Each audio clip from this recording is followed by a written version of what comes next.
지난해 2월에는 우크라이나와 러시아, 또 러시아와 우크라이나 가운데에 전쟁이 발발했습니다. 몇 차례 그 전쟁의 양상이 바뀌어지면서 어느덧 벌써 1년의 시간이 훌쩍 넘어져 버렸습니다. 전쟁의 원인과 경과, 또 해법을 두고서 다양한 의견들이 있었고, 그로 인한 논쟁과 갈등 역시 지속되었었습니다. 과연 이 전쟁 언제쯤 끝이 날까요? 이 전쟁이 시작된과 동시에 세계에는 큰 충격에 휩싸이고 말았었습니다. 전쟁의 여파로 많은 나라들이 피해를 입었죠. 우리 대한민국 역시 그러한 나라들 중에 한 나라였습니다. 근데 시간이 흐르면서 어느덧 전쟁이 일어나고 있다는 사실에 무감각해지고 있지 않나 생각이 들어집니다. 앞다투어서 이 전쟁이 얼마나 처절한가, 잘못된 전쟁인가 열심히 보도하던 매체들도 그들의 관심도 이제는 사그러들고 있습니다. 하지만 우리는 기억해야 합니다. 지금 이 순간에도 그 땅 가운데에서는 전쟁이 지속되고 있다는 사실을요.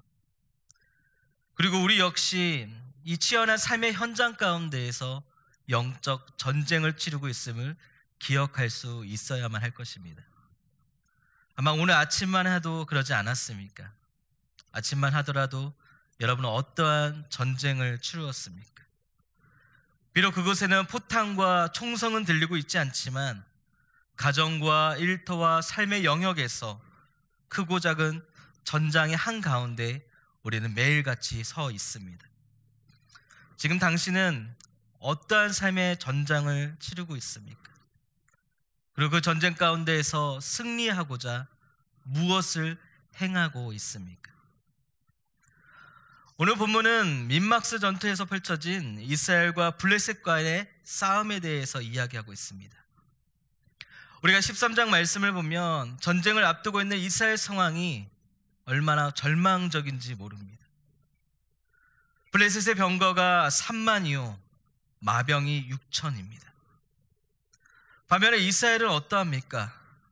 많은 사람들이 그 거대한 대군 앞에 위급함을 느끼고 탈영하기를 시작합니다. 그래서 사울의 곁에는 이제 600명 가량만이 남아있는 상황입니다.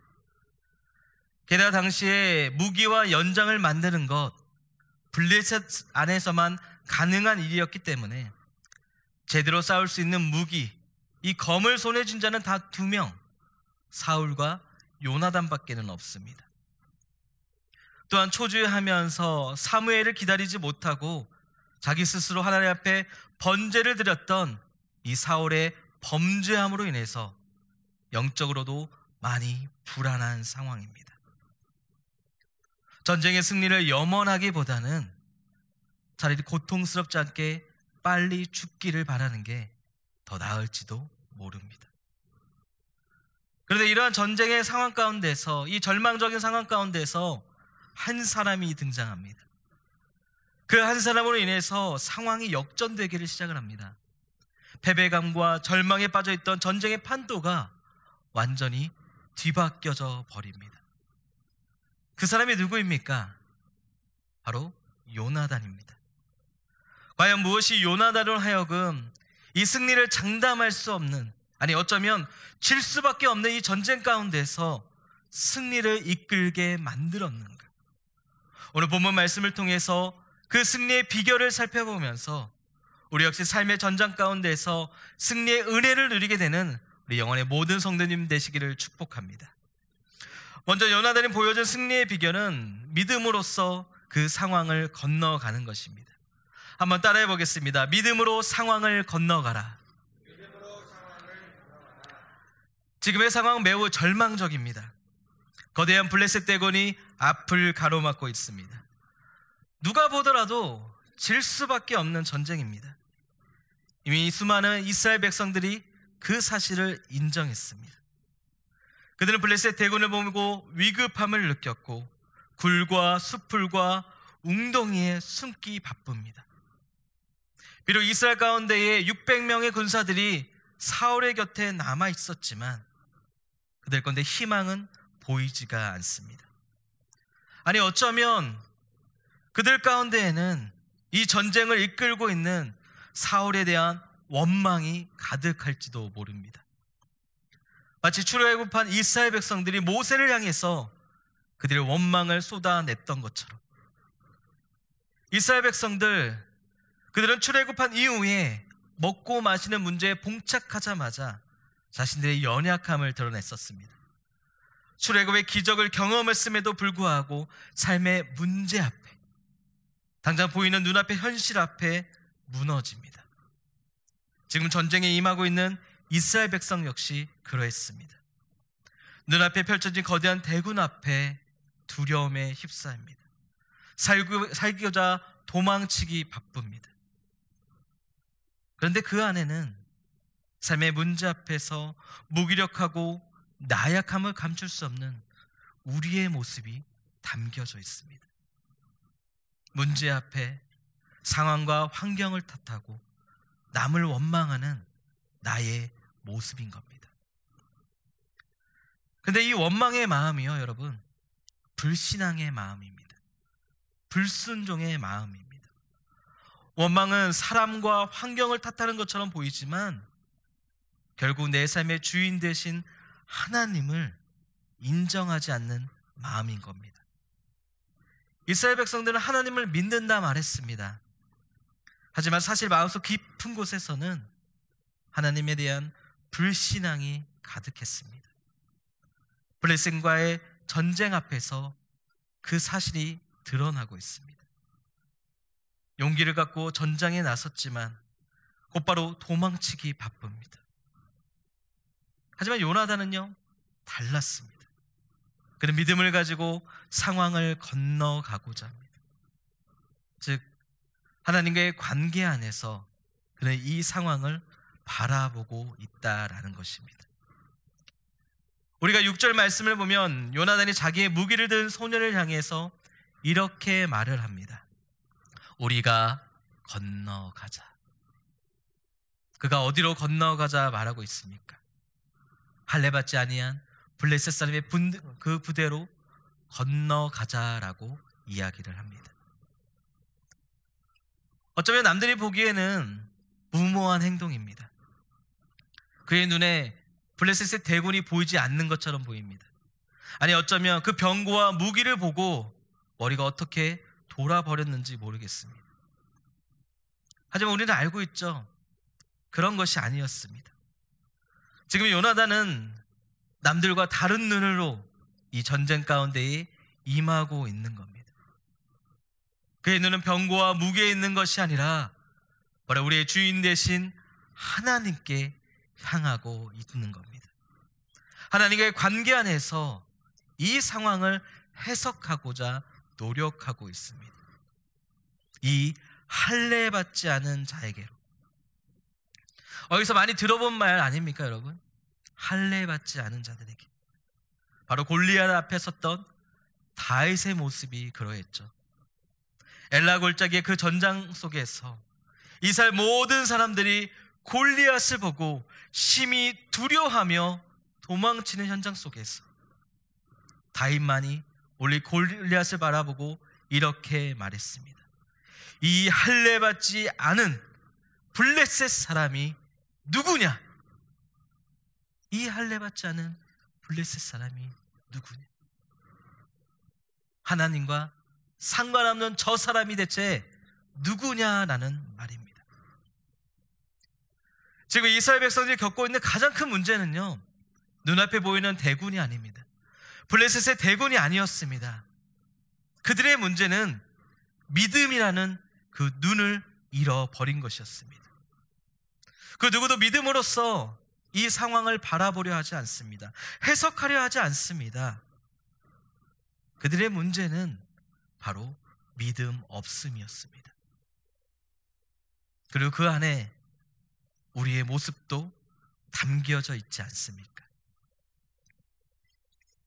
그래서 오늘 우리는 이 본문 가운데서 요나단의 말을 중요하게 여길 수 있어야 하는 겁니다. 할례받지 않은 자들에게로 건너가자. 그들에게로 건너가자.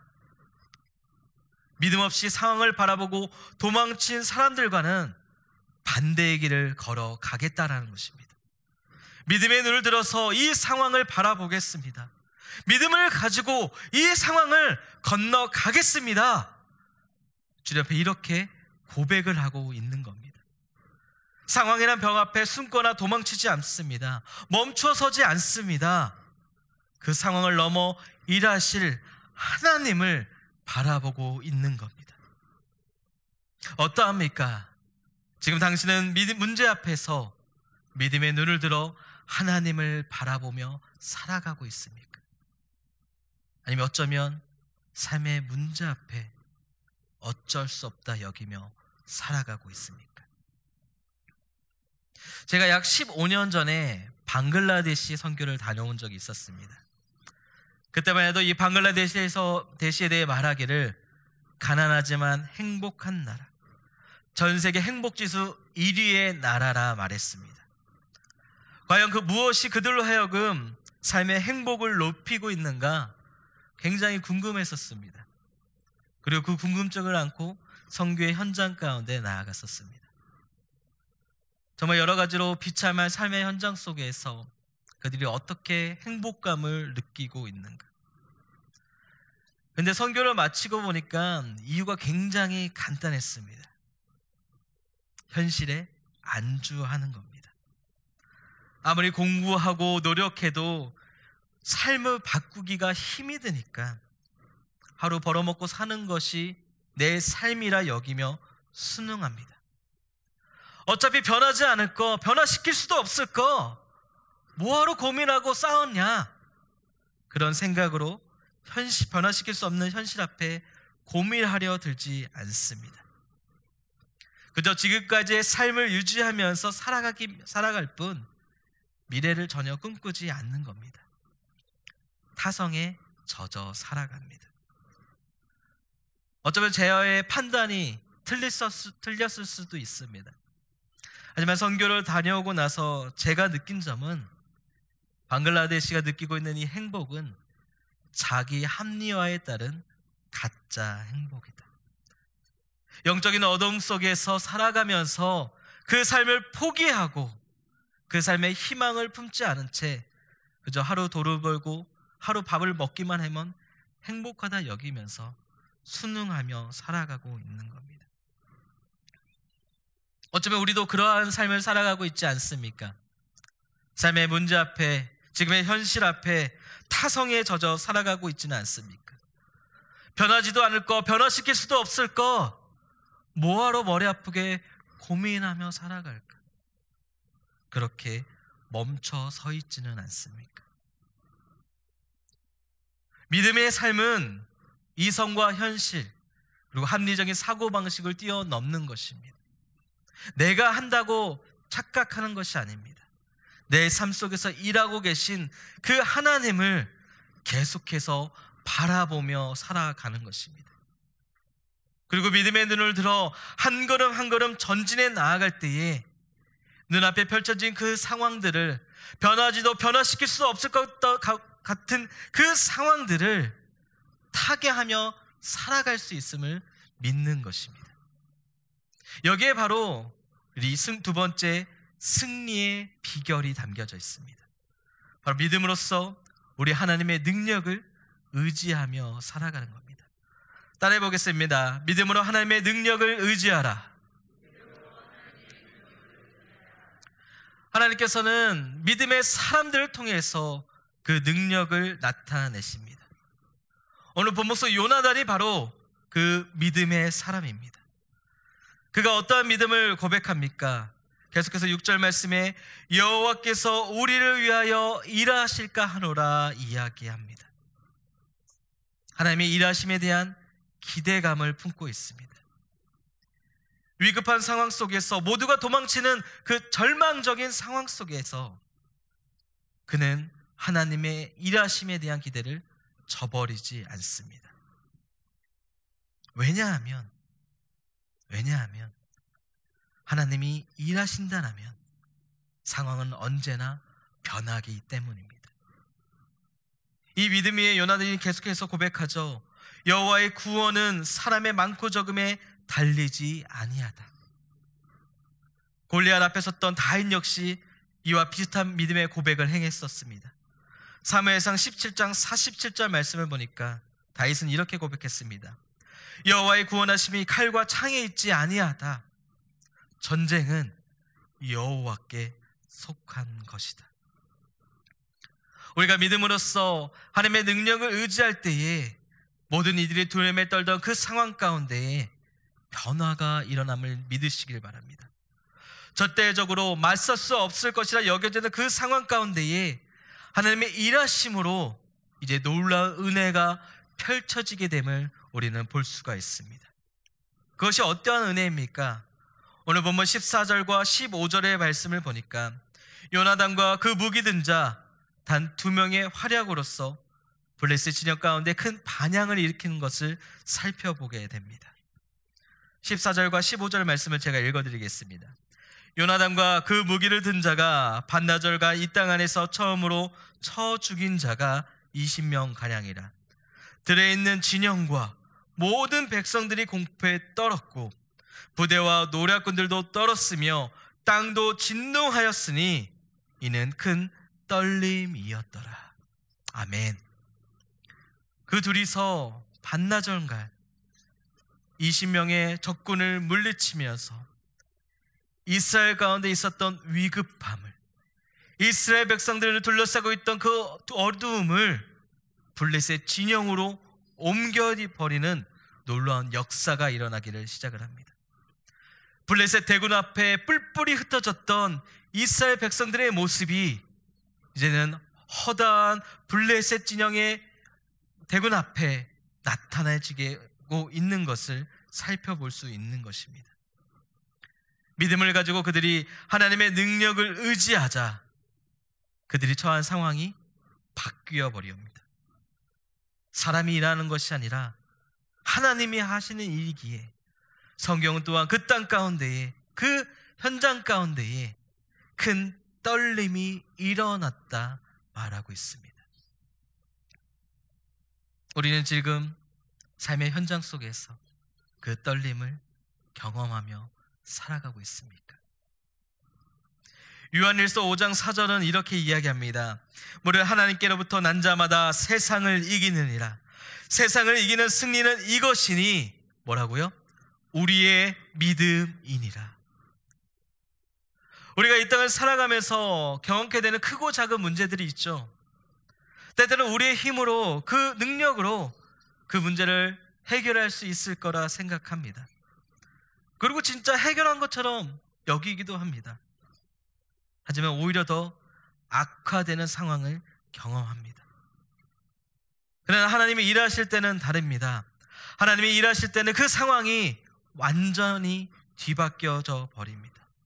우리의 삶 가운데에 반전이 일어나게 됩니다. 단 2명이서 그 거대한 블레셋 대군의 진영을 흔들어 버린 것처럼 우리의 삶 가운데도 큰 떨림이 일어날 수 있습니다. 지금 당신은 믿음을 갖고 하나님의 능력을 의지하고 있습니까? 나의 삶의 전장 속에서 하나님의 일하심을 바라보고 있습니까? 마태복음 14장의 말씀을 보면 우리가 잘 아는 말씀이 나옵니다. 바로 물 위를 걸으셨던 예수님에 대한 말씀입니다. 그때 베드로가 예수님을 향해 자신도 물 위를 걷게 해달라 말하죠. 주님은 그러한 베드로에게 오라 말씀하셨습니다. 이내 베드로가 물 위를 걷게 되는 기적을 경험합니다. 그런데 순간 바람이 불자 그가 두려움에 휩싸이고 물속으로 퐁당 빠져버리고 맙니다. 지금 어쩌면 우리도 물속에 빠져 허우덕거리고 있는 베드로의 모습을 닮아가고 있지는 않습니까? 삶의 문제 앞에서 상황만을 바라보고 그 환경만을 바라보면서 두려움에 살아가고 있지는 않습니까? 만약 그러하다면 오늘 나에게 말씀하고 계신 그 하나님을 믿음의 눈을 들어 바라보시길 바랍니다. 풍랑의 한가운데서 나에게 오라 말씀하고 계신 그 하나님을 바라봄으로써 물 위를 걷게 되는 그 기적을 경험케 되시기를 바랍니다. 상황을 바라보지 마십시오. 환경을 바라보지 마십시오. 오직 하나님 한 분만을 바라보시길 바랍니다. 믿음의 눈을 들어서 오늘도 나를 위해 일하고 계신 그 하나님 앞에 나아갈 때에 나의 삶의 문제 앞에서 승리의 함성이 울려지게 될 것입니다. 그 믿음으로 함께 걸으면서 함께 성장해 나아갈 수 있는 우리 영혼의 모든 성도님들 되시기를 예수님의 이름으로 축복합니다.